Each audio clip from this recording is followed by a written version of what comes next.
Boa noite, vamos a mais uma aula sobre os conhecimentos específicos para o concurso público de motorista de Guarulhos, tá? O próximo tema é primeiros socorros, atendimento a acidentes de trânsito, tá?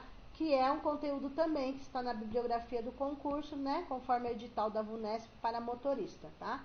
Essa parte de primeiros socorros e atendimento a acidentes de trânsito é a última parte de conhecimentos específicos do concurso, que vocês terão treinos de provas anteriores, treinos de provas de Guarulhos e outros municípios que são VUNESP e simulados para treinar, ok?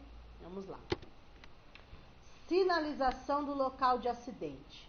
É importante a sinalização do local de acidente. Vamos ver?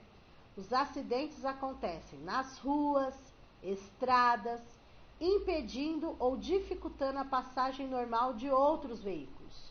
Por isso, esteja certo de que situações de perigo vão ocorrer, novos acidentes ou atropelamentos. Se você demorar muito ou não sinalizar o local de forma adequada, tá? Então, aconteceu, já sinaliza, né? Assim como o carro quebrou, tem que sinalizar, né? Você parou na rua, você parou na estrada, tem que sinalizar. Tá vendo um acidente, né? Ou você está envolvido no acidente, ou tá vendo acidente, sinaliza para não acontecer outros acidentes, ok? Algumas regras são fundamentais para você fazer a sinalização do acidente. Vamos ver? O que fazer primeiro, né? O que fazer primeiro num caso de acidente? Às vezes a pessoa fica apavorada, né? Eu mesma sou uma que fico extremamente nervosa, apavorada se eu vejo algum tipo de acidente ou se eu me envolvo em alguma coisa. Mas, aqui o que eles estão fazendo? O que eles estão pedindo? O que fazer primeiro? Normalmente, em um lugar de acidente, há cenas de sofrimento, nervosismo, pânico, além de situações que exigem providências imediatas, independentemente da gravidade da situação. Devemos agir com calma e frieza. Difícil, né? Bom, vamos lá. O que tem que fazer primeiro? Sinalize o local a fim de evitar outro acidente. Acione o socorro especializado. Não movimente a vítima. Não mexa na vítima. Se a vítima estiver consciente, converse calmamente com ela, transmitindo alívio e segurança, informando que o socorro já está a caminho e convencendo-a de não se mover. Acione novamente o socorro em caso de demora, mas não ofereça nada para a vítima engolir, nem remédios, nem qualquer tipo de líquido. Se a vítima estiver inconsciente, mantenha sua boca aberta e seu nariz desobstruído. Com a vítima consciente ou inconsciente, procure por sinais de sangramento, começando na cabeça e descendo até os pés, sem esquecer os braços. Caso encontre algum sangramento, afaste as roupas da região e comprima o local com um pano de forma moderada e firme. Peça e aceite a colaboração de outras pessoas, deixando a liderança para quem tiver mais experiência, conhecimento, frieza e calma. Muita calma nessa hora, né? Vamos lá. Atenção! Os passos principais de primeiros socorros. 1. Garanta a segurança. Sinalize o local. 2. Peça socorro. Acione o socorro especializado. 3. Controle a situação. Mantenha calma. 4.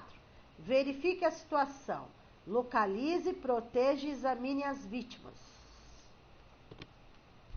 Procedimentos a serem adotados em casos de acidentes. Parada e estacionamento. Veja, estacione seu carro a mais ou menos 30 metros do local do acidente. Use o triângulo, o pisca-alerta, as lanternas, entre outros solicitados. Sinalização do local. Use também para sinalizar o local do acidente os mesmos materiais descritos acima. Triângulo, pisca-alerta, lanterna. Inicie a sinalização em um ponto em que os motoristas ainda possam ver o acidente. Então, aí tem uma tabelinha da distância, né? Distância do acidente para o início da sinalização. Se for via, né? Se aconteceu nas vias, né? Se for via local, 40 passos longos. Se for numa avenida, 60 passos longos. Se for no trânsito rápido, 80 passos longos. Se for numa rodovia, então, 100 passos longos. Porque a pessoa vem com tudo, né? Vem rápido e não dá tempo de ver que está acontecendo um acidente. Em caso de chuva, neblina, fumaça ou à noite, dobre os números de passos. Então, aqui é de dia, né? Se por acaso for à noite ou for um dia muito chuvoso ou que tenha neblina ou tá tendo fumaça, vocês vão dobrar o número de passos aí. Então, se for vias locais 40, passa a ser 80, avenida 60 passa a ser 120, trânsito rápido 80 passa a ser 160, rodovia passa a ser 200. Se for nesses casos, à noite, chuva, neblina, fumaça, ok? Não adianta ver o acidente quando já não há tempo suficiente para parar ou diminuir a velocidade. No caso de vias de fluxo rápido, com veículos ou obstáculos na pista, é preciso alertar os motoristas antes que eles percebam o acidente. Assim, vai dar tempo para reduzir a velocidade, concentrar a atenção e desviar. Então, não se esqueça que a sinalização deve começar antes do local do acidente ser visível. Nem é preciso dizer que a sinalização deverá ser feita antes da visualização nos dois sentidos, ida e volta. Nos casos em que o acidente interferir no tráfego das duas mãos de direção. Desmarque todo o desvio do tráfego até o acidente. Não é só a sinalização que deve se iniciar bem antes do acidente. É necessário que todo o trecho do início da sinalização até o acidente seja demarcado, indicando quando houver desvio de direção. Se isso não puder ser feito de forma completa, faça o melhor que puder, aguardando as equipes de socorro que deverão completar a sinalização e os desvios. Mantenha o tráfego fluindo. Outro objetivo importante da sinalização é manter a fluidez do tráfego, isto é, apesar do afunilamento provocado pelo acidente, deve ser sempre mantida uma via segura para os veículos passarem. Faça isso por duas razões. Se ocorrer uma parada no tráfego, o congestionamento, ao surgir repentinamente, pode provocar novas colisões. Então tem que tomar muito cuidado aí, ok? Além disso, não se esqueça que, com o trânsito parado, as viaturas de socorro vão demorar mais para chegar. Para manter o tráfego fluindo, tome as seguintes providências. Mantenha, dentro do possível, as vias livres para o tráfego fluir. Coloque pessoas ao longo do trecho sinalizado para cuidarem da fluidez. Não permita que curiosos parem na via destinada ao tráfego. Tudo bem, eles estão dando as instruções. Nós sabemos que quando isso acontece, muitos que vão sinalizar são os próprios agentes de trânsito, ou a própria polícia, ou o próprio socorro, muitos, né? Mas eles ensinam, né, no caso de não ter ainda essas pessoas também no local. Acionamento de recursos. Quanto mais cedo chegar um socorro profissional, melhor para as vítimas de um acidente. Solicite o mais rápido possível. Hoje, em grande parte do Brasil, nós podemos contar com os serviços de atendimento às emergências, né? O SAMU. O chamado resgate, ligado ao Corpo de Bombeiros, ou SAMUS, os atendimentos das próprias rodovias ou outros tipos de socorro, recebem chamados por telefone.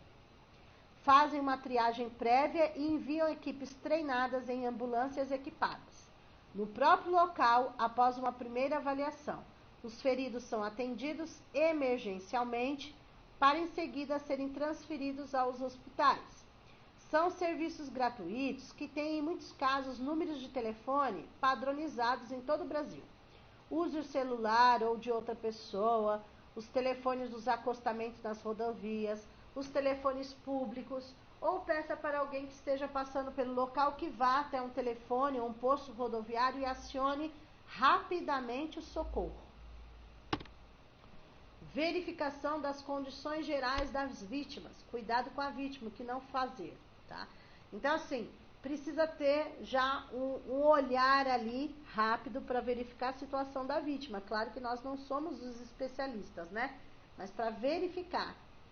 Toda pessoa que for realizar o atendimento pré-hospitalar, que nós chamamos de APH, mais conhecido como primeiros socorros, né? Quem for dar os primeiros socorros, os primeiros atendimentos até chegar realmente o resgate, deve, antes de tudo, atentar para a sua própria segurança. O impulso de ajudar a outras pessoas não justifica a tomada de atitudes inconsequentes, que acabem transformando-o em mais uma vítima. A seriedade e o respeito são premissas básicas para um bom atendimento dos primeiros socorros. Para tanto, evite que a vítima seja exposta desnecessariamente e mantenha o devido sigilo sobre as informações pessoais que ela lhe revele durante o atendimento. Quando se está lidando com vidas, o tempo é um fator que não deve ser desprezado em hipótese alguma. A demora na prestação do atendimento pode definir a vida ou a morte da vítima, assim como procedimentos inadequados. Importante lembrar que um ser humano pode passar até 3 semanas sem comida, 1 semana sem água, porém, pouco provável que sobreviva mais que 5 minutos sem oxigênio. Grave, hein? Complicado. As fases do socorro. Então, nós vamos passar aqui várias fases do socorro. Primeiro é a avaliação da cena do acidente. A primeira atitude a ser tomada no local do acidente é avaliar os riscos que possam colocar em perigo a pessoa prestadora dos primeiros socorros. Se houver algum perigo em potencial, deve-se aguardar a chegada do socorro especializado. Nesta fase, verifica-se também a provável causa do acidente, o número de vítimas e a provável gravidade delas, e todas as informações que possam ser úteis para a notificação do acidente, bem como a utilização dos equipamentos de proteção individual. Deixa eu arrumar aqui. Deixa eu colocar com outra cor aqui também, que é importante. Só um minutinho, deixa eu colocar outra cor. Ok. Então, veja.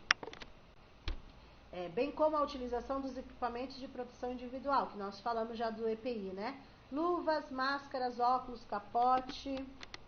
Cadê o assento da máscara aqui? Tá faltando. Vamos lá. Então, alguns dos equipamentos de proteção individual são luvas, máscaras, óculos. Então, se for, né, se tiver, principalmente, né, esses equipamentos individuais para estar utilizando, melhor. Né? E solicitação de auxílio a serviços especializados. Corpo de Bombeiros 193, SAMU 192, Polícia Militar 190, Polícia Civil 147, Defesa Civil 363, 1350. E o... Ai, não tem o nome, esqueci o nome. Bom, enfim, e da Cruz Vermelha. Nesta fase, o prestador de socorro deve atentar-se para avaliar a situação. Então, primeiro, inteirar-se do ocorrido com tranquilidade e rapidez, verificar os riscos para si próprio, para a vítima e para terceiros, criar um rápido plano de ação para administrar os recursos materiais e humanos, visando garantir a eficiência do atendimento. Então, essa seria a primeira avaliação, fazer toda a checagem geral do local de acidente. Quantas vítimas, se as vítimas estão em estado grave, se não estão, né? Se já fez a sinalização ali do acidente, né? Enfim, a causa do acidente, se puder informar, enfim. Vamos lá. Manter a segurança da área, proteger a vítima do perigo, mantendo a segurança da cena, não tentar fazer sozinho mais do que o possível, chamar por socorro especializado, assegurar-se que a ajuda especializada foi providenciada e está a caminho. Isso é importante, precisa ter certeza que se você ligou ou se foi outra pessoa que ligou, se realmente foi feita a ligação, se a emergência está no caminho, tá? Isso faz parte da primeira avaliação. Segunda avaliação que se faz, que também é chamada de avaliação inicial. fase da identificação e correção imediata dos problemas que ameaçam a vida a curto prazo, sendo eles: vias aéreas estão desobstruídas? Existe lesão da cervical do acidentado? A respiração dele está adequada? Circulação, existe pulso palpável? Há hemorragias graves? Nível de consciência do acidentado? Então, são coisas que devem ser perguntadas, né? Perguntadas não, verificadas no local do acidente. Peraí. Aqui estava certo, eu esqueci de colocar o ponto e vírgula. No caso das vias aéreas, estão obstruídas? Existe lesão da cervical? No caso da respiração do acidentado, a respiração está adequada? No caso da circulação ali, no local do acidente, né? Não, no caso do acidentado. Existe pulso palpável? O acidentado ainda tem pulso? Está reagindo? Há hemorragias graves? E ele está consciente ou não? Ok? São algumas coisas que quando a ocorrência, né? O socorro pergunta, né? Até chegar a chegada, outro vai falando com você. Pelo histórico do acidente, deve-se observar indícios que possam ajudar ao prestador de socorro classificar a vítima como clínica ou traumática.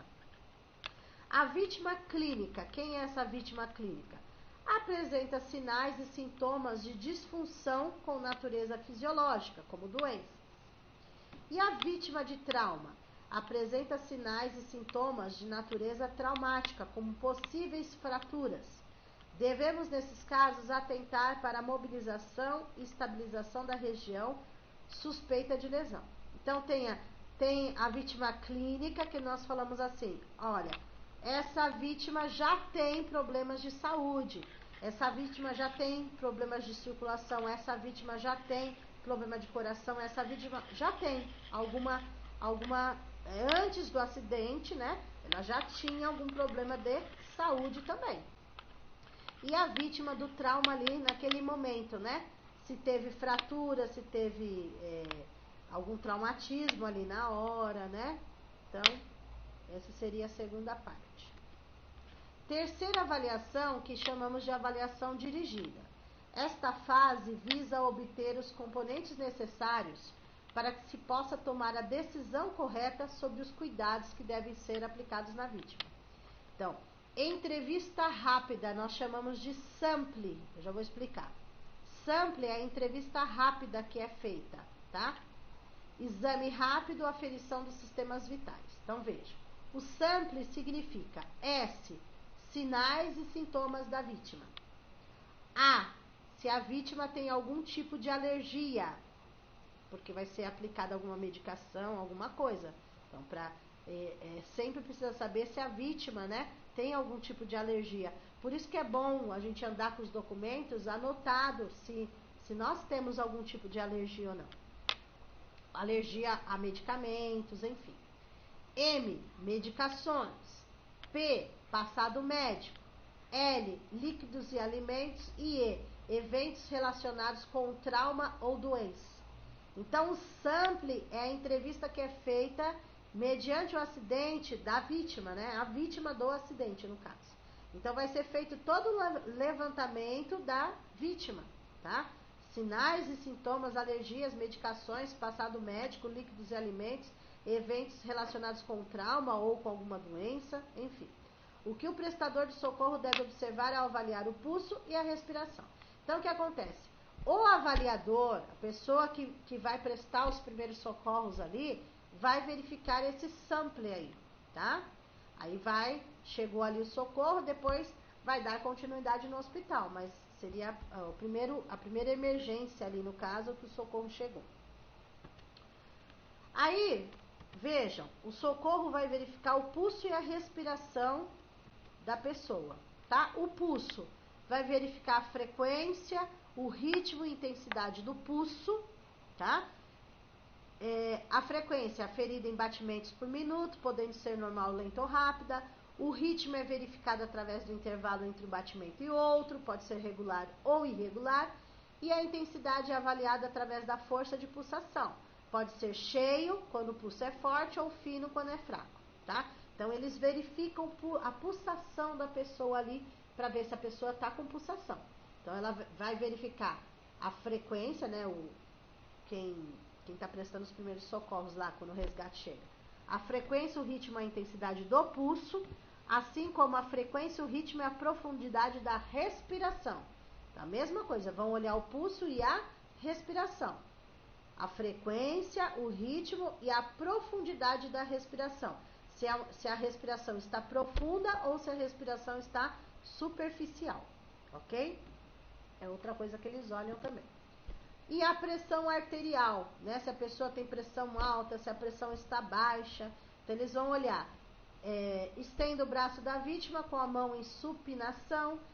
Enrole o manguito facial do ponto médio do braço, feche a válvula perto da pera, apalpe a artéria braquial, bombeie o manguito até cessar o pulso, coloque o estetoscópio em cima do local do pulso, libere o ar vagarosamente até ouvir o primeiro som, observe no mostrador, continue esvaziando até o som, observe o mostrador, continue esvaziando totalmente e anote os valores PA e a hora. Tá? Mas essa parte aqui, gente, da pressão, já é também os próprios socorristas que fazem, tá? Eles vão verificar o pulso, eles vão verificar a respiração, eles vão verificar a pressão arterial, aí já é com eles.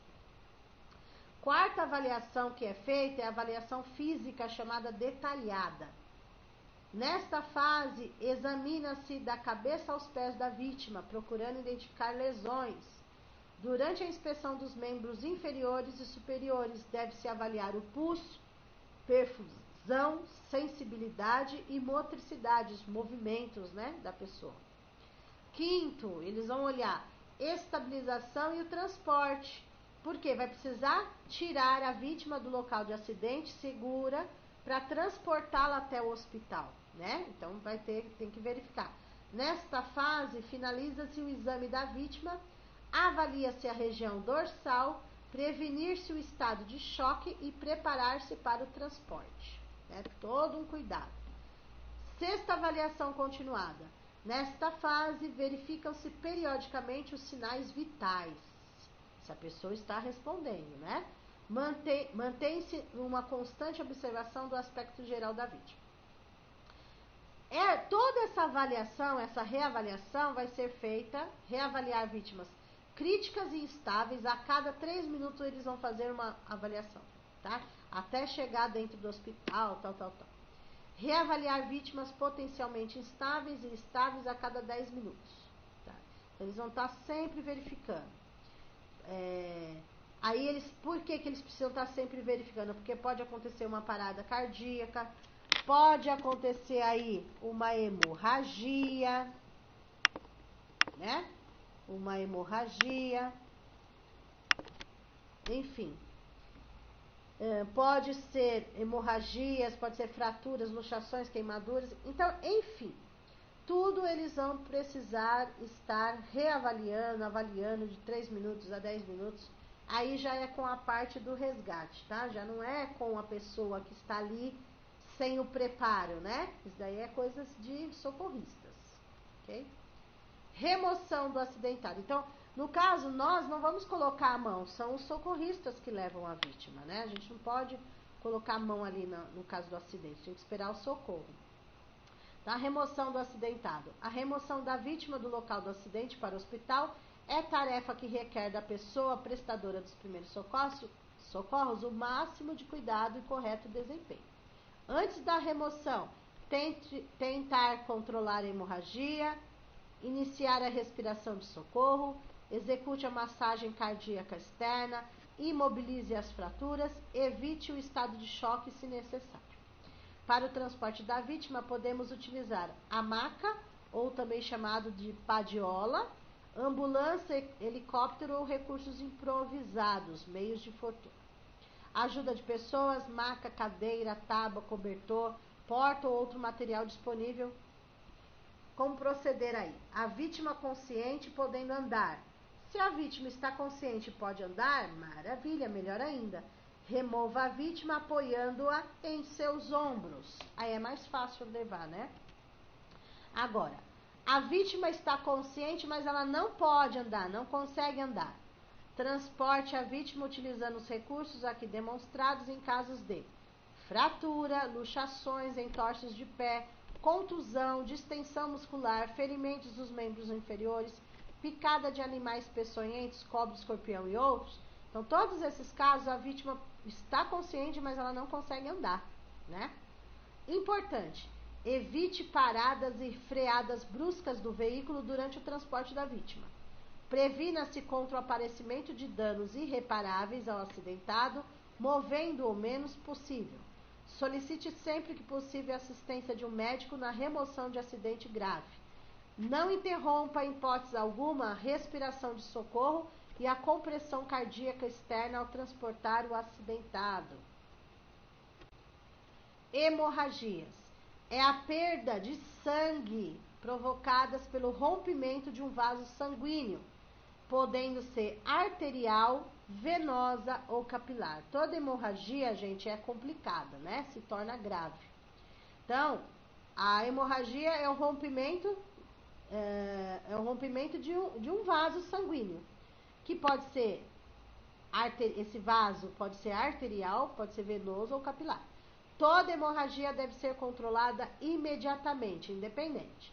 A hemorragia abundante não controlada pode causar a morte de 3 a 5 minutos. Então, se essa hemorragia não for contida a tempo, pode ocasionar uma morte, tá? Classificação contra o volume de sangue perdido, tá? Então, quando acontece a hemorragia, a pessoa vai ter a perda, né? A perda de sangue. Então, classe 1, classe 2, classe 3, classe 4. É a quantidade de sangue que a pessoa perdeu ou está perdendo, né? 15%. A pessoa perda de até 15% apresenta discreta taquicardia. 15 a 30% de perda de sangue apresenta taquicardia, taquipneia, ansiedade. Classe 3, perda de 30 a 40%, taquicardia, taquipneia, queda, insuficiência perfussão. Classe 4, 40%, isso significa acima de 2 litros, é muita coisa, né? Apresenta acentuado aumento de FC respiratória, queda intensa de pH.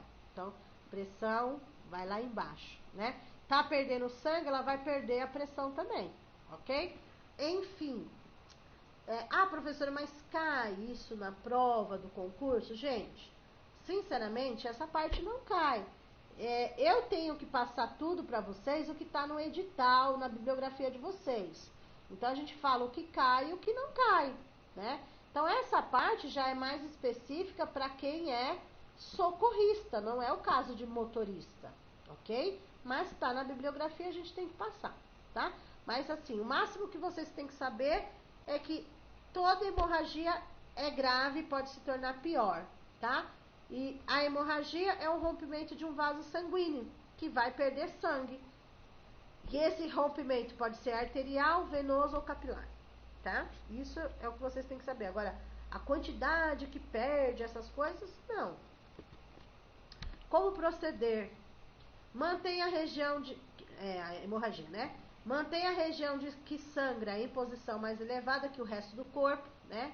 Colocar, se for na perna, colocar a perna lá em cima. Use uma compressa ou um pano limpo sobre o ferimento, pressionando com firmeza a fim de estancar o sangramento.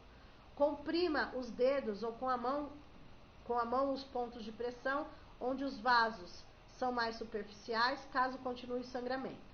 Dobre o joelho se o ferimento for na perna, o cotovelo se for no antebraço, tendo cuidado de colocar por dentro da parte dobrada, bem junto da articulação, um chumaço de pano, algodão ou papel. Evite o estado de choque, remova imediatamente a vítima para o hospital mais próximo. Se acontecer um desmaio ou estado de choque, que isso acontece muito, é o conjunto de manifestações que resultam de um desequilíbrio entre o volume de sangue circulante e a capacidade do sistema vascular, causado geralmente pode acontecer estado de choque e desmaio, por quê?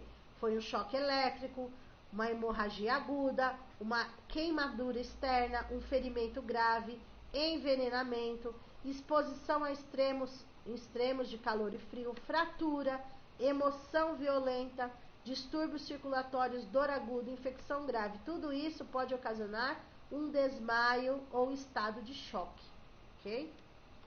É tudo perigoso, né, gente? A proteção é...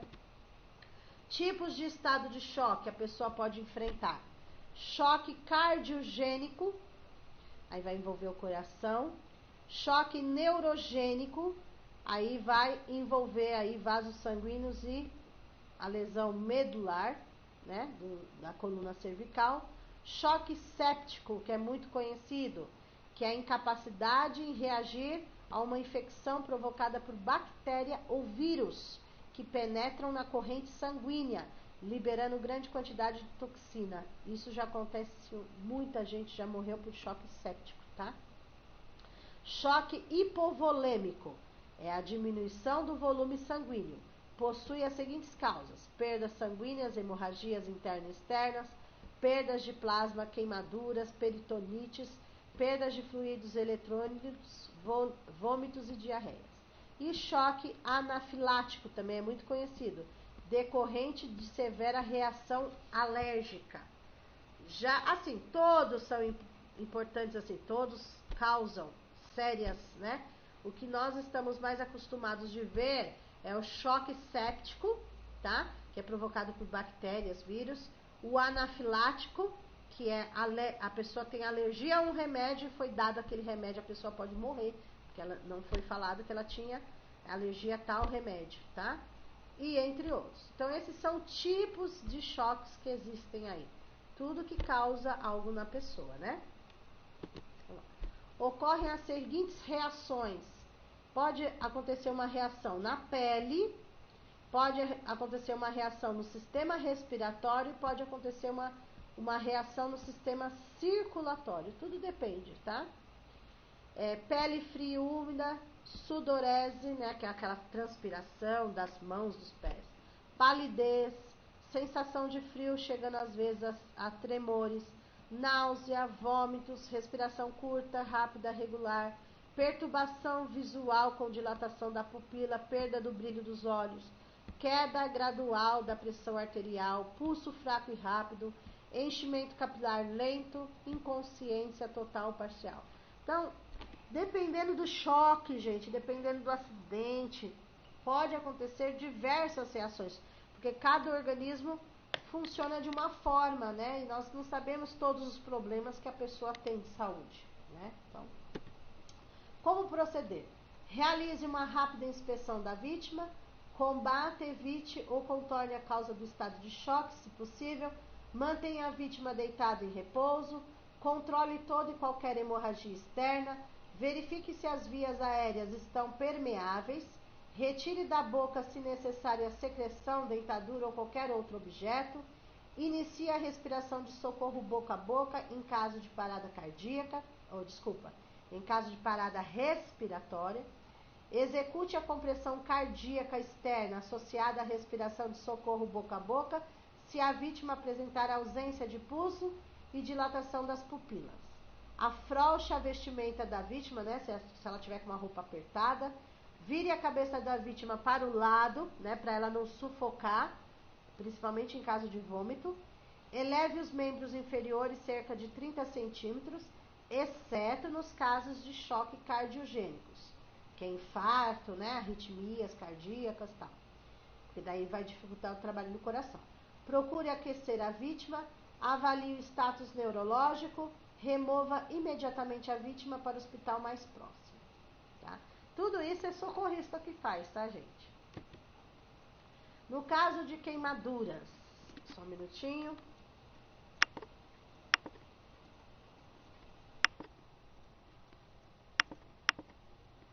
Vamos lá, continuando. No caso das queimaduras, insolação, intermação. As queimaduras são lesões dos tecidos produzidas por substância corrosiva ou irritante, pela ação do calor ou frio e da emanação radioativa. A gravidade de uma queimadura não se mede somente pelo grau da lesão, superficial ou profunda, mas também pela extensão ou localização da área atingida. Aqui vocês têm a classificação de queimaduras: queimaduras de primeiro grau, queimaduras de segundo grau, queimaduras de terceiro grau. As queimaduras de primeiro grau, uma lesão das camadas superficiais da pele. Então, não é algo tão grave, né? Toda queimadura é grave, mas não seria algo tão grave. Eritema, que é o vermelhão, né? O vermelhidão que nós falamos. Dor local suportável, né? Ainda dá para aguentar. E o inchaço. Então, seriam as queimaduras de primeiro grau. De segundo grau, já são lesões das camadas mais profundas da pele, já ultrapassou a pele. Além da eritema, que é o vermelhão que aparece, formação de bolhas, né, que nós falamos flictemas, o inchaço.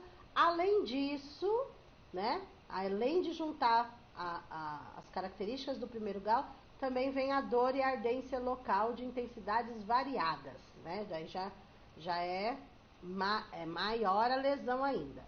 E as de terceiro grau, que é o pior, que é o da pior espécie. Lesão de todas as camadas da pele, né? Comprometendo os tecidos mais profundos, podendo ainda alcançar músculos e ossos.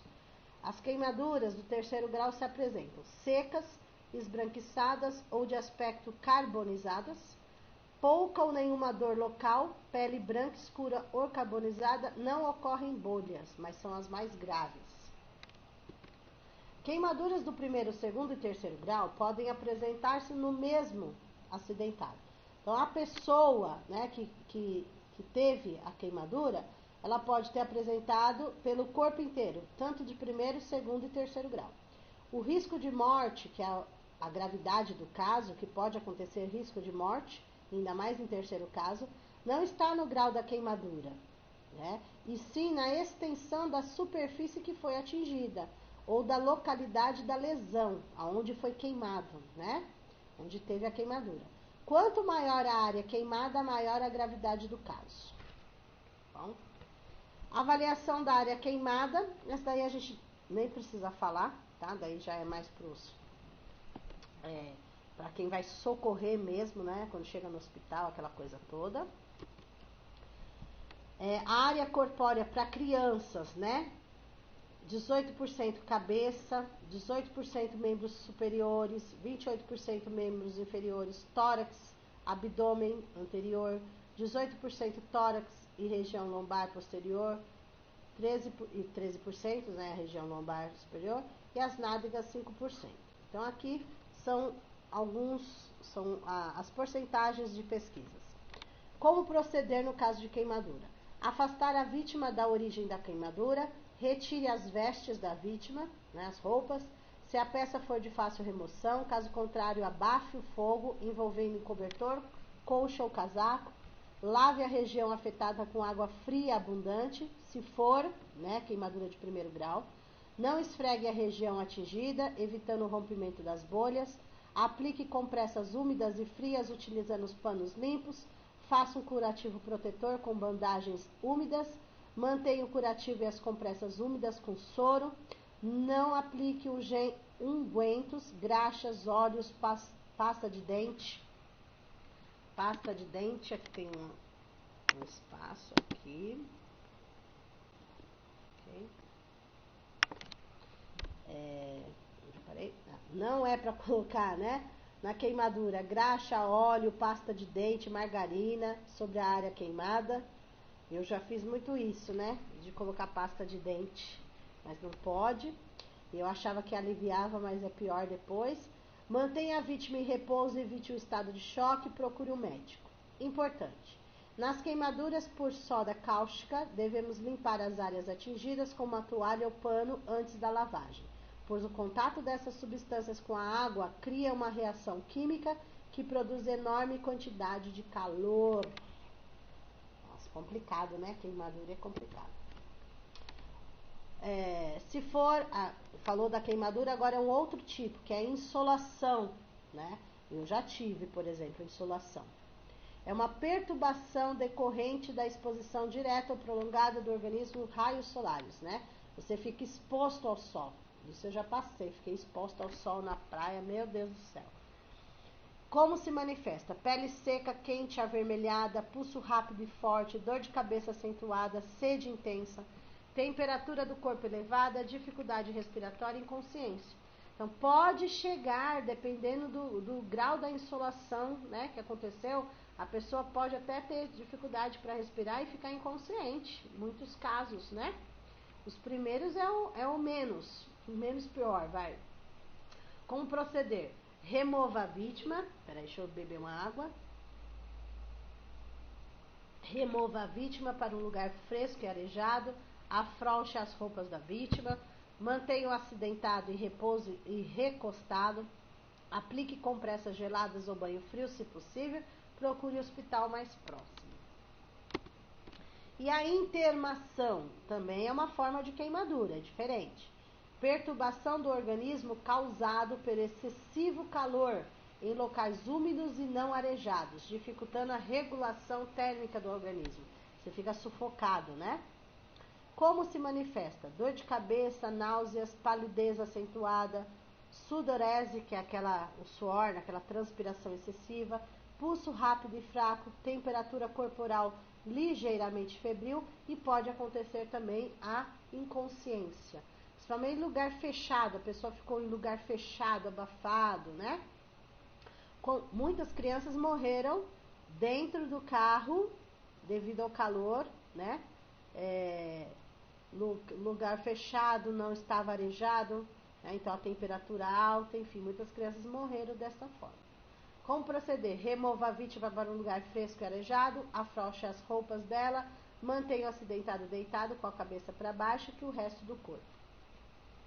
Vamos lá. Asfixia e afogamento.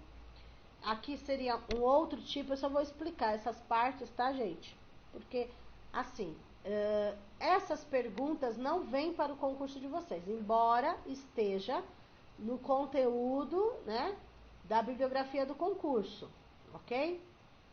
No caso de vocês, se fosse, por exemplo, motorista de veículo para urgência, cairia mais, né? Porque eles ajudam ali o socorrista naquele momento. Mas no caso de motorista, que não é socorrista, não. Ok? Aí não. Então, asfixia, dificuldade ou parada respiratória, podendo ser provocada por choque elétrico, afogamento, deficiência do oxigênio, do ar, né? Obstrução das vias aéreas do corpo estranho, falta de oxigênio pode provocar sequelas se ultrapassar de 3 a 5 minutos, ok? Então, aí tem asfixia. Aqui tem como proceder no caso da pessoa com asfixia. O afogamento é uma asfixia provocada pela imersão em meio líquido, né? Então, se afogar na praia, no rio, né? Ou piscina. Geralmente ocorre por cãibra, mau jeito, onda mais forte, inundação, enchente por quem se lança na água sem saber nadar. Então, aí acontece o afogamento. Aí tem como se manifesta, como proceder. Ressuscitação cardiopulmonar, né? A pessoa está perdendo, né? Perdendo a falência dos órgãos, a respiração, o pulmão, enfim. Conjunto de medidas emergenciais que permitem salvar uma vida pela falência ou insuficiência do sistema respiratório ou cardiovascular. Sem oxigênio, as células do cérebro morrem em 10 minutos. As lesões começam após 4 minutos a partir da parada respiratória. Aí vem as causas dessa parada, pode acontecer uma parada cardiorrespiratória por asfixia, intoxicações, traumatismos, afogamento, eletrocução, que é o choque elétrico, estado de choque, doenças, tudo isso pode ocasionar uma parada cardiorrespiratória, tanto o ar como o coração parar, ok? Aí tem como proceder, tá? Tem, no caso aí, as imagens de como proceder, fazer a respiração boca a boca, né? Tá mostrando aí. ressuscitando aí uma pessoa que teve a parada, vendo? Colocando o cotovelo no local exato. A compressão cardíaca, vejam, em torno da vídea 3 a 5 centímetros da vítima. As compressões, tá mostrando aí, né? Deus me livre a gente precisar fazer, porque a gente não é preparado para isso, né, gente? Aí no caso são os socorristas mesmos que fazem, mas se tiver, por via das dúvidas, um dia que fazer uma respiração boca a boca em alguém, né? Para salvar, aí é outra situação, ok? Casos específicos, respiração de socorro, método de Sylvester. No caso, é o que nós chamamos da respiração boca a boca, né? Este método é aplicado nos casos em que não se pode empregar o método boca a boca. É o contrário, né? Aqui no caso é o que não dá para ser boca a boca. Também, aqui é tudo a parte de socorristas, de enfermeiros, daí já é mais com eles, tá, gente? Eles colocam pra gente saber, mas é com eles, não entra no nosso. Os equipamentos para socorros de emergência. Prepare sua caixa de primeiros socorros antes de precisar dela. Amanhã uma vida poderá depender de você. Então é bom estar preparado, levando uma caixinha de primeiros socorros com você, no carro, no caso, né? Nosso carro, no caso de motorista é no carro. Uma caixinha com algodão, esparadrapo, papel, caneta, ataduras, estetoscópio no caso, se tiver, né? Pinças, atadura, gaze. Tem algumas coisas que dá para levar na nossa caixinha, tem algumas coisas que já não é para nós, né? Cobertor térmico, lenço, sabão, colar cervical, luva de procedimento, soro, compressas limpas, máscaras, curativos, picopore, telefones úteis para chamar a emergência, né? Cânulas, maca, tesoura, esfignomonanômetro, óculos de proteção e válvula. Não é tudo isso que a gente leva no nosso, né? No que fica no carro é o mais básico, ok? Antes era até obrigatório, né, gente? Antes é bom ter, é uma sugestão, não é mais obrigatório, mas é uma sugestão necessária.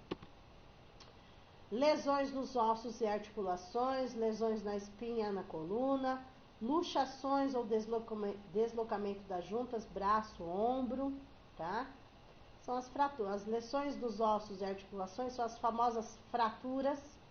Luxações ou deslocamentos, que a gente fala que é a tipóia, entorses, distensão. Nós temos as contusões, enfim, são coisas mais... É complicado, mas são coisas mais leves, digamos assim.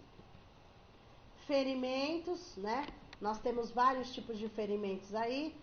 O A é considerado leve e superficial. O B são ferimentos extensos ou profundos, né? Nós temos na classe do B, entra ferimentos profundos no tórax, ferimentos na cabeça. No C, na classe C, ferimentos perfurantes, né? Então é mais complicado aí os perfurantes.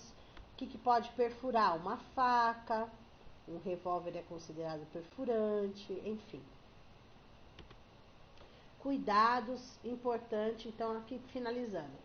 Região deve estar limpa, os músculos relaxados, começar das extremidades dos membros lesados para o centro. Importante, qualquer enfaixamento ou bandagem que provoque dor ou arroxeamento na região deve ser afrouxado imediatamente, não pode prender, né? E torniquetes são utilizados somente para controlar hemorragias nos casos em que a vítima teve o braço ou a perna amputada ou esmagada. Nossa, forte, né, gente? Muito forte. Bom, só no caso do concurso de vocês, vamos lá. A sinalização, dessa parte o que cai para vocês que é mais importante, não é tudo, tá? Porque tem coisas que é para socorrista. Sinalização do local do acidente, para vocês é importante. Como fazer os primeiros socorros para vocês.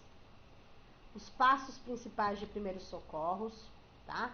Parada e estacionamento, a sinalização do local, sim. Essa parte sim.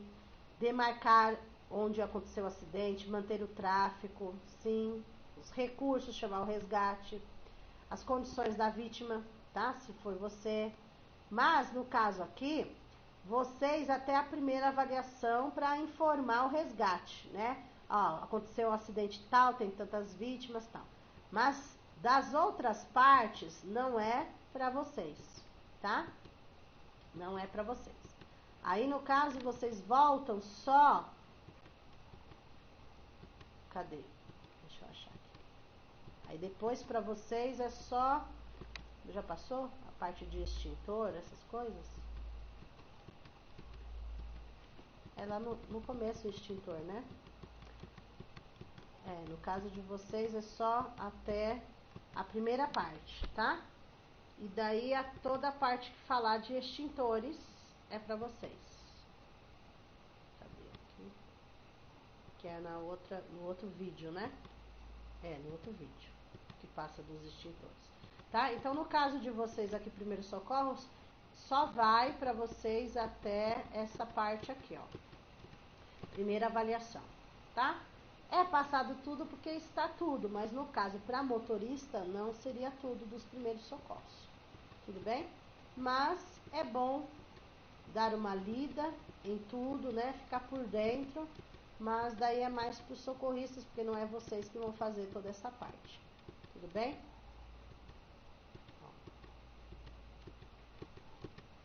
E aí, termina mais um conteúdo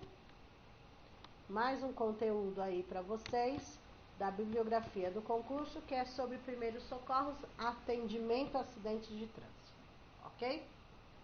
E daí vocês têm, então, esses 2 vídeos para assistir hoje e amanhã, como preferir, assistir os 2 hoje, ou um hoje, outro amanhã, não tem problema.